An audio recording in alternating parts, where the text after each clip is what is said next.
Hey guys, it's Miss Toolin here for chapter 4 of Lily's story. If you haven't followed along so far, all of the videos are still on Google Classroom. We don't want you just, starting to watch here today if you haven't read the first 3 chapters or listened to Miss Toolin read the first 3 chapters. So go ahead through your Google Classroom and find those chapters so that you can follow along with us. I'm here today with Annie. Riley's at our feet chewing on a bone. She's a little bit crazy this morning, so we're going to see how long Annie will stay and listen to the chapter, right, Anne? Thank you. You're so sweet with your little baby kisses. She is just like the most calm, sweetest dog. So I think she's going to be great for our story today. But we left off with Maggie Rose and Lily walking around the animal shelter. They just met Missy, a little Yorkie puppy who got lost and bit by a raccoon. But luckily, she had that microchip in her back, so they were able to find her family and reunite her with her mom. So you could tell Missy was super excited. And Lily was a little bit surprised because she's like, I've never seen a dog smaller than me because she's so much smaller than her brother and herself. Her brother and her mother and all the other dogs since she is the runt. So we're going to go ahead and continue reading with this chapter today. All right, let's see. Right, Annie? All right, here we go. Chapter 4. Maggie Rose caught me staring at her and smiled down at me, almost as if she knew what I was thinking. Yes, yes, I realized. Of course Maggie Rose was my person. But did she know that? Did she know that I was her dog? I watched how Missy couldn't stop kissing the crying woman. Missy had shown me the proper way to greet a new dog, and now she was showing me what to do if someone was your person. You showed how much you loved her, and then you were her dog. That's what I would do. I would show Maggie Rose that I was her dog and that we belonged together forever. The woman and Amelia talked, and Amelia got the woman some papers, and the woman gave them back. My girl, Maggie Rose, sat down on the floor to let me climb into her lap. Her hand stroked me, and I could feel the love flowing through them. I kissed her fingers the way that Missy kissed the crying lady's cheeks, letting my girl know that yes, yes, yes. Without words, I told her, you, Maggie Rose, are my person. Am I your person, Annie? Are you looking at Riley right now, wanting that bone? Hey, say hi to the kids. Yeah, they're all here to watch us in our story. Woo. Okay, let's keep going.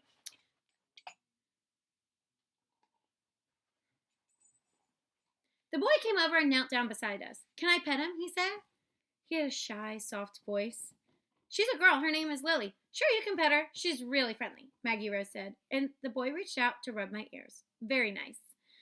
I'm glad you got your dog back, my girl told him.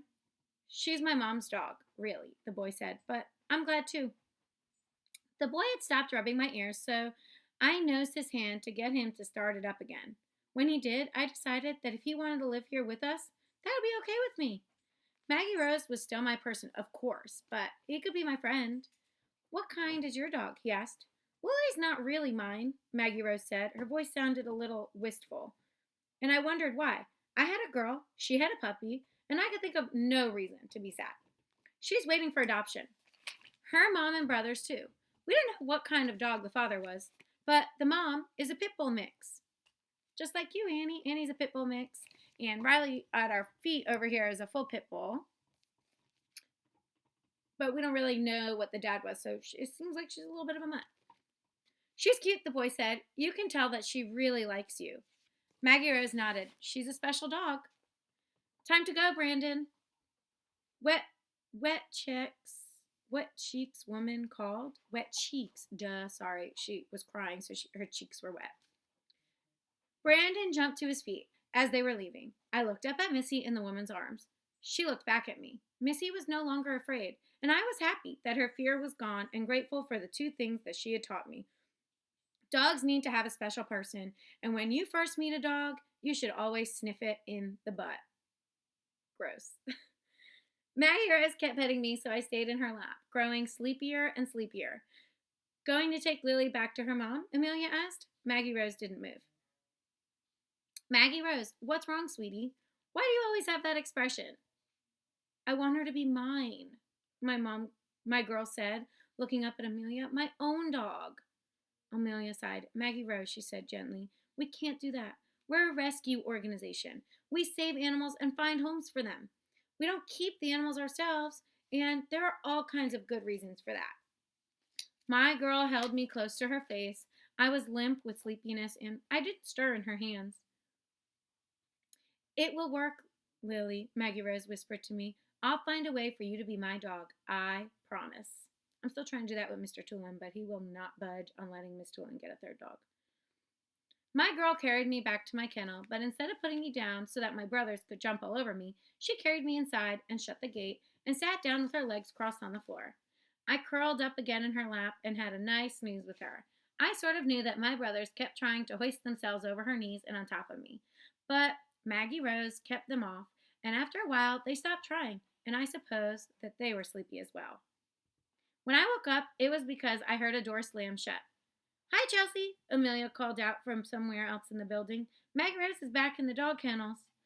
I stretched and yawned in my girl's lap as the tall woman that I'd seen before came down the row of pens. Followed by Amelia, I remembered that Maggie Rose called the tall woman Mom. Time to say goodbye to the puppies, Mom told Maggie Rose. The boys are waiting in the car, and we need to go. Maggie Rose didn't stir. She put her hands around me, and it reminded me of the way that my mother would curl her body around mine when I slept. I want to keep Lily, the girl declared. Her voice was soft. I want to take her home with me. Oh, no, Mom replied with a long sigh. Maggie Rose, you know that we can't do that. Amelia had a sad smile on her face as she looked back and forth between Maggie Rose and Mom. I'll take care of her, Maggie Rose insisted. She'll be my dog. I'll do all the work.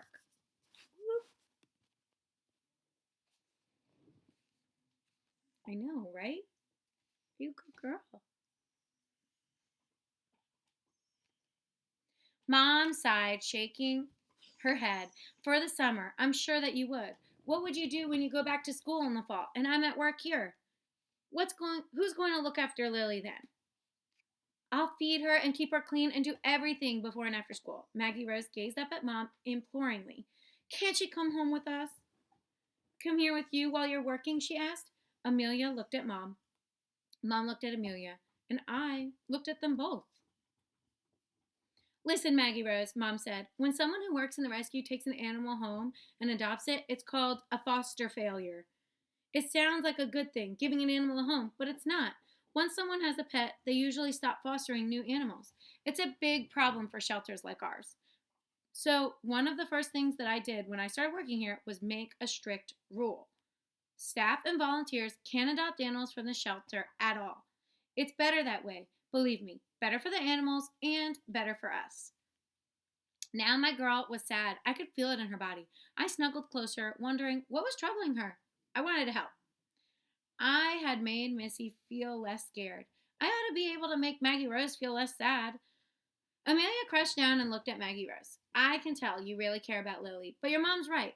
Plus, if we only have room for a few animals here, if Lily stays, then there's one less place for a rescue animal.